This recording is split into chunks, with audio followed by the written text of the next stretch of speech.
put your phone or device aside and immerse yourself in this audio story. Perfect for listening on the move, while relaxing, or for bedtime listening. We release new stories daily, so make sure to like and subscribe to not miss out. This story is based on true events. The ghost who built a trillion-dollar empire. On October 31st, 2008, while the world's financial system collapsed under the weight of its own corruption, an email appeared in an obscure cryptography mailing list. 9 sentences, a PDF attachment, a name no one had ever heard before, Satoshi Nakamoto. Within those 9 sentences lay the blueprint for a revolution that would birth a trillion-dollar industry, challenge the global banking cartel, and create more millionaires than any technology in modern history. But here's what keeps intelligence agencies, financial institutions, and conspiracy theorists awake at night. Nobody knows who Satoshi Nakamoto really is. The creator of Bitcoin, the architect of digital money, the ghost who holds a fortune worth tens of billions of dollars, vanished without a trace in 2011. And the deeper you dig into this mystery, the darker it gets. Because what if Satoshi's disappearance wasn't about privacy? What if it was about survival? The timing of Bitcoin's birth wasn't coincidental. It was surgical. September 2008 had just witnessed the collapse of Lehman Brothers, triggering the worst financial crisis since the Great Depression. Banks that were too big to fail had gambled with people's lives and lost. Yet they received trillion-dollar bailouts, while ordinary citizens lost their homes, their savings, their futures. Trust in the financial system had shattered into a million pieces, and into this void stepped a ghost with a radical idea. Money that no government could control, no bank could manipulate, and no authority could shut down. The 9-page document Satoshi released was titled Bitcoin, a peer-to-peer electronic cash system. On the surface, it appeared to be an academic paper about digital currency. But read between the lines, and you see something far more dangerous, a declaration of war against the entire banking establishment. Satoshi wasn't the first to attempt digital money.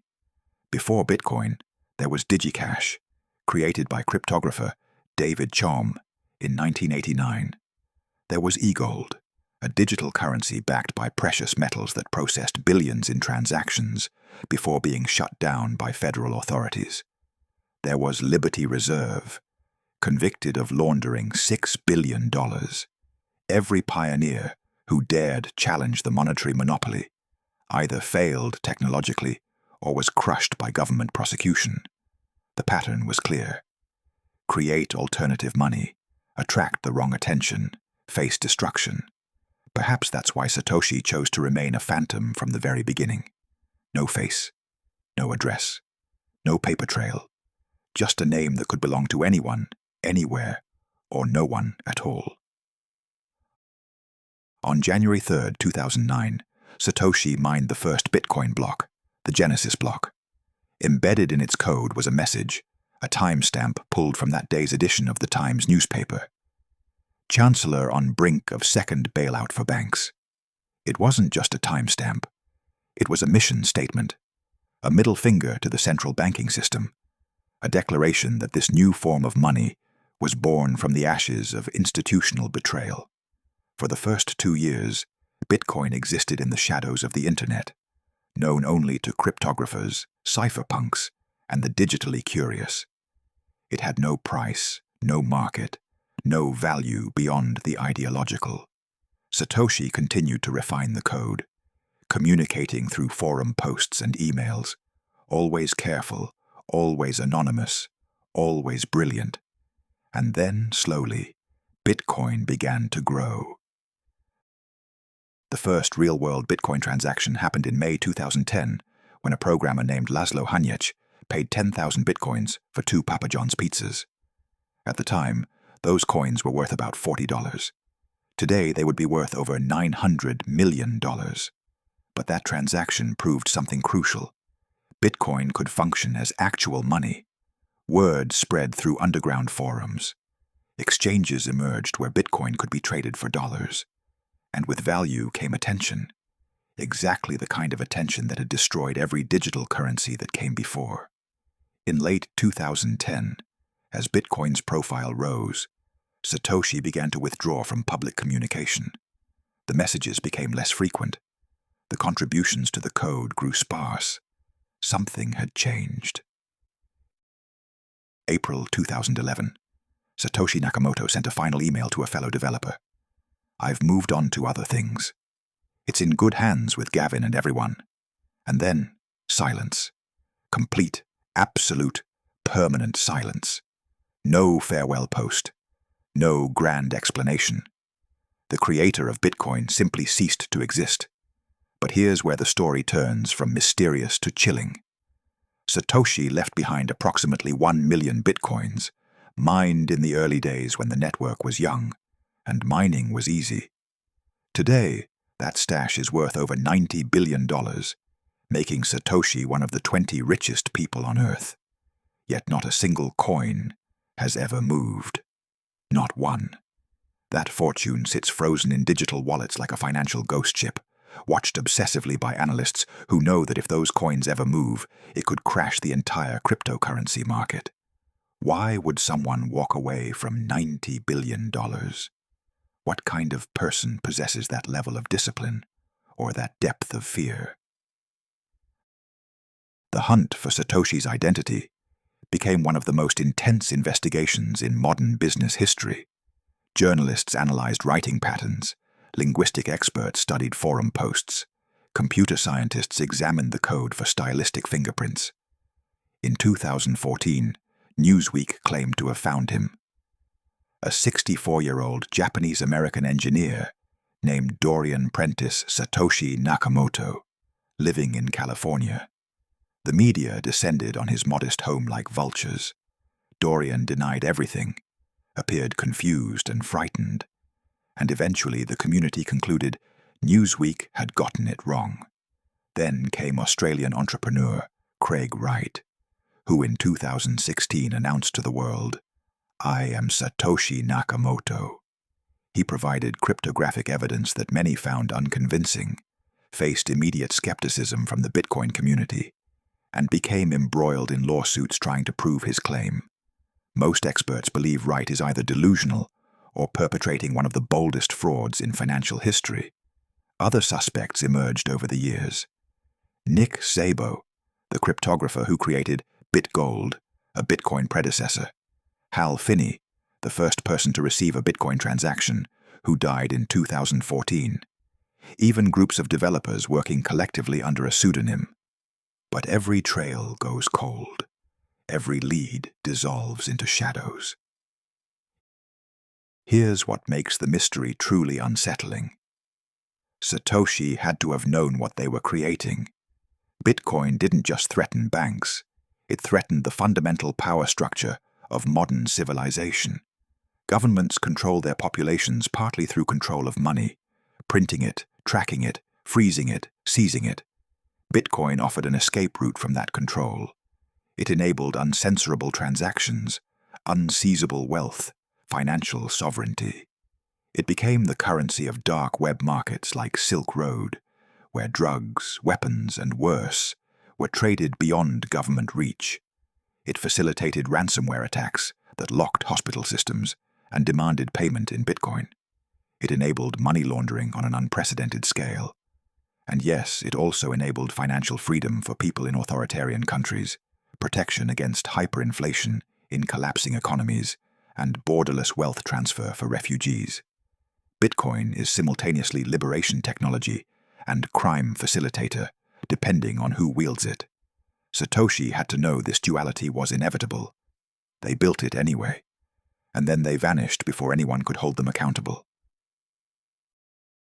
The theories about why Satoshi disappeared fall into 3 categories, each darker than the last.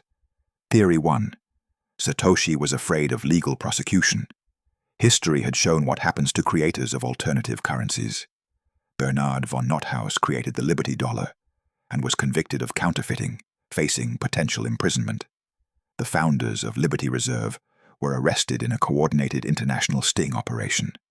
Even creating digital money as an experiment could be construed as operating an unlicensed money transmission business, money laundering, or even terrorism financing once criminals adopted it. Perhaps Satoshi looked at Bitcoin's growing success and realized the legal jeopardy they faced. Perhaps they understood that anonymity was their only protection, and maintaining it required complete silence. Theory 2. Satoshi was protecting Bitcoin itself. As long as Bitcoin had a visible creator, it had a single point of failure. Governments could target that person, coerce them, imprison them, or worse. By disappearing, Satoshi transformed Bitcoin from a project with a leader into a truly decentralized organism that couldn't be killed by eliminating its founder.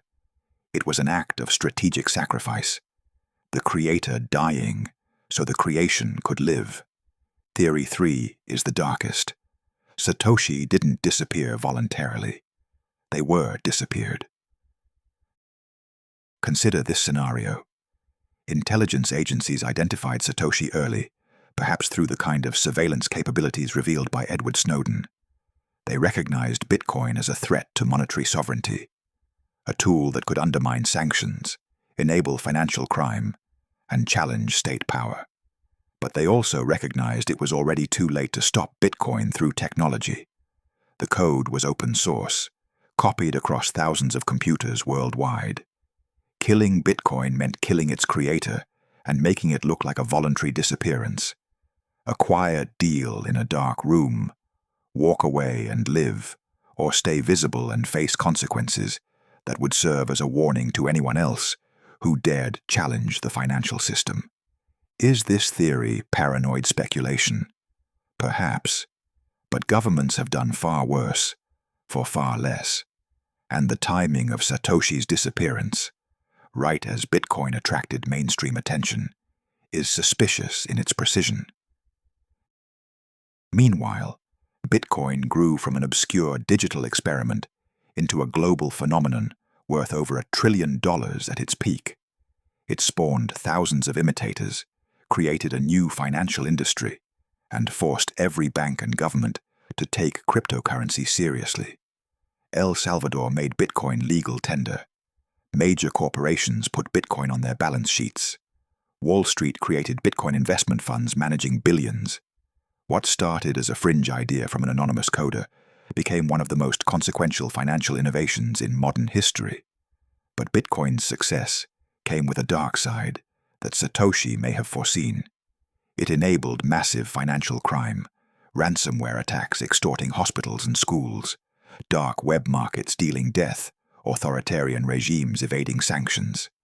It created grotesque wealth inequality, where early adopters became billionaires while late investors lost fortunes in speculative crashes.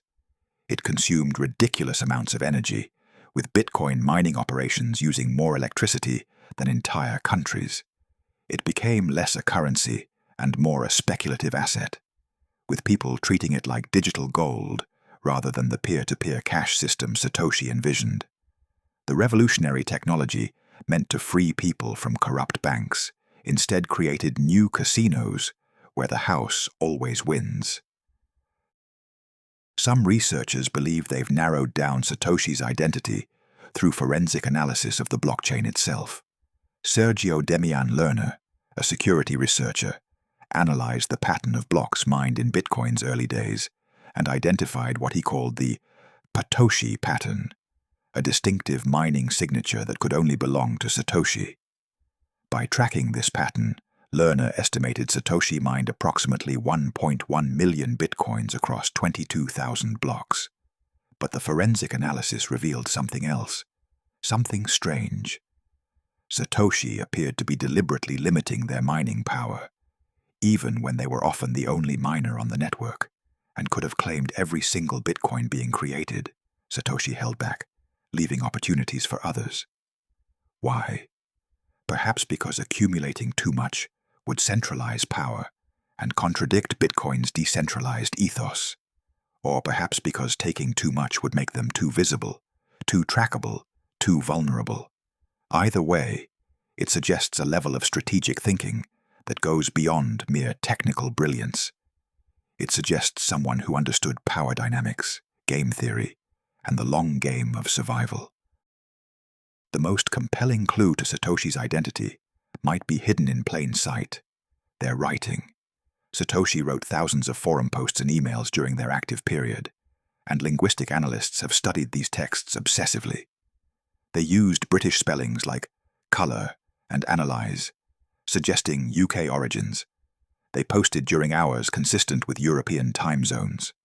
Their writing style was formal, precise, almost academic, but also pragmatic, and focused on practical implementation rather than theoretical perfection. They demonstrated deep knowledge of cryptography, computer science, economics, and game theory, a rare combination that suggests either exceptional individual genius or a small team of experts. But perhaps the most revealing aspect of Satoshi's writing is what they never discussed: their own life. Never a personal anecdote. Never a slip about location, occupation, or background. Never an emotional outburst or moment of ego. This level of operational security, maintained perfectly across years of communication, is almost superhuman. It suggests either extensive training in intelligence tradecraft, or a personality so disciplined and paranoid that anonymity became second nature. In 2013, journalist Adam Pennenberg discovered something intriguing. 3 months before Satoshi's famous white paper appeared, 3 researchers, Neil Kinn, Vladimir Oxman, and Charles Bry, filed a patent application for updating and distributing encryption keys. The patent application used phrases like computationally impractical to reverse that appeared verbatim in Satoshi's paper. The domain bitcoin.org was registered just 3 days after that patent was filed. When Pennenberg confronted all 3 men, each denied being Satoshi. The linguistic similarities could be coincidental. Cryptography has its own technical vocabulary. But the timing is suspicious. Similarly, security researcher Dustin Trammell discovered that the bitcoin.org domain was initially registered through an anonymity service in Finland, then transferred to Japan. Both countries chosen, perhaps, to muddy the trail. Every detail of Bitcoin's creation seems designed to obscure rather than illuminate its creator's identity, which raises an uncomfortable question: what was Satoshi really hiding from? The impact of Satoshi's creation extends far beyond Bitcoin itself. The blockchain technology underlying Bitcoin sparked a revolution that's transforming industries from banking to healthcare to supply chain management. Smart contracts, decentralized finance, non-fungible tokens, all descendants of Satoshi's innovation. Central banks worldwide are now developing their own digital currencies, partly in response to Bitcoin's challenge to monetary sovereignty. Whether you view Bitcoin as liberation technology or dangerous speculation, there's no denying it fundamentally changed how we think about money, trust, and centralized power. But here's the dark irony. A technology designed to create a trustless system now depends entirely on trusting that Satoshi won't suddenly reappear and dump $90 billion worth of Bitcoin, crashing the market. A technology meant to eliminate central points of failure has Satoshi as its ultimate central point of failure. Those 1 million coins sit like a ticking time bomb in the heart of the cryptocurrency market. Blockchain analysts monitor Satoshi's wallets constantly. If even a single coin moved, it would trigger immediate panic, possibly destroying billions in value within minutes. So the entire trillion-dollar cryptocurrency industry exists in a strange state of suspended tension, praying that its anonymous creator stays dead, or at least stays silent. Some believers insist Satoshi will never touch those coins because they're a true idealist who built Bitcoin not for profit, but for principle. They point to Satoshi's writings, which emphasized freedom from central control and financial sovereignty over personal enrichment. They argue that someone capable of walking away from billions has transcended greed. But there's a darker interpretation. Satoshi can't touch those coins because doing so would immediately expose their identity. The moment any of those original bitcoins move, every intelligence agency, every blockchain forensics company, and every curious analyst will trace where they go. Cashing out would require interaction with regulated exchanges, banks, the traditional financial system, all of which demand identity verification. Satoshi's fortune isn't just sitting there untouched. It's a prison. They created wealth they can never spend, power they can never use, a legacy they can never claim. Perhaps that was always the plan, or perhaps it's a consequence they accepted when they realized the danger of staying visible. In 2020, a small movement of Bitcoin developers proposed something radical: permanently burn Satoshi's coins, removing them from circulation forever. The argument was simple. Those coins represent a systemic risk to Bitcoin's long-term viability. As long as they exist, they're a sword of Damocles hanging over the market. Better to eliminate them and remove uncertainty. The proposal went nowhere. Bitcoin's decentralized governance makes such dramatic changes nearly impossible, and many saw it as sacrilegious to tamper with Satoshi's property. But the debate revealed a fundamental tension in cryptocurrency. How do you reconcile the principle that code is law and coins are property with the practical reality that one person's coins could destroy everyone else's wealth? It's a problem Satoshi almost certainly anticipated. The fact that they never moved those coins suggests they understood the psychological importance of their continued inaction. Satoshi's silence isn't just about personal anonymity. It's about maintaining faith in the system they created. The moment they speak, they become human. And humans are fallible, corruptible, mortal. As long as Satoshi remains a ghost, Bitcoin remains pure. An idea rather than a person, a protocol rather than a prophet. There's one more theory about Satoshi's identity that deserves consideration, though it's perhaps the darkest of all. Satoshi was a government operation. This theory suggests that intelligence agencies created Bitcoin as a controlled experiment, a way to study decentralized currency, and perhaps even to track illicit financial flows. After all, Bitcoin's blockchain is completely transparent. Every transaction is permanently recorded and publicly visible. While users can remain pseudonymous, sophisticated analysis can often link blockchain addresses to real identities. Law enforcement has successfully traced billions in criminal proceeds using blockchain forensics. What if Bitcoin was designed from the beginning as a honeypot, attracting criminals and adversaries into a financial system that appears private, but is actually the most transparent ledger in human history? The NSA published a paper on cryptocurrency in 1996, more than a decade before Bitcoin.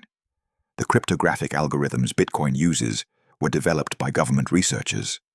Is it possible Satoshi was a cover identity for a team of intelligence operatives conducting a long-term operation? Most cryptocurrency experts dismiss this theory as paranoid fantasy. But in a world where intelligence agencies have toppled governments, created front companies, and run decade-long disinformation campaigns, is it really so implausible? Today, 14 years after Satoshi's disappearance, the mystery remains unsolved. The ghost who created Bitcoin has become cryptocurrency's greatest legend and its deepest wound. New suspects emerge periodically, each claiming or being accused of being Satoshi, and each ultimately falling short of conclusive proof. The hunt continues, driven by journalists seeking glory, investigators seeking truth, and opportunists seeking that $90 billion prize. But perhaps we're asking the wrong question.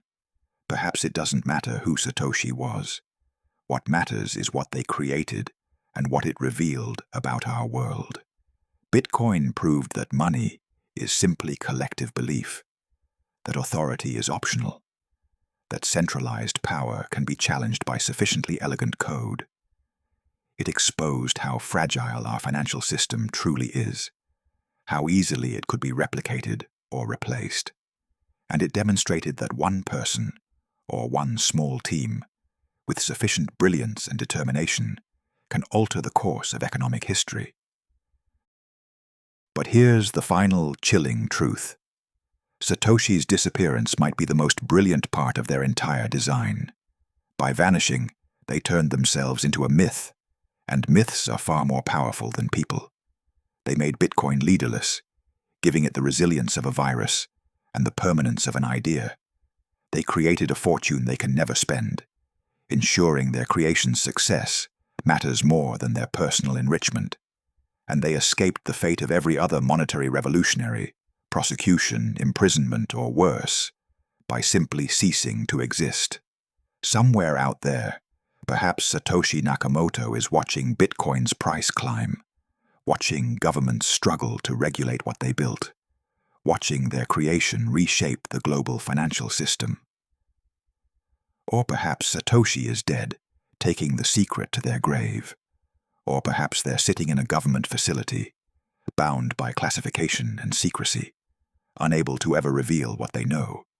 Or perhaps, and this is the most unsettling possibility, perhaps Satoshi is simply an ordinary person, living an ordinary life, walking past you on the street, knowing they changed the world and can never tell anyone, holding the key to billions while living on an ordinary salary, watching their creations spawn an industry while remaining forever invisible.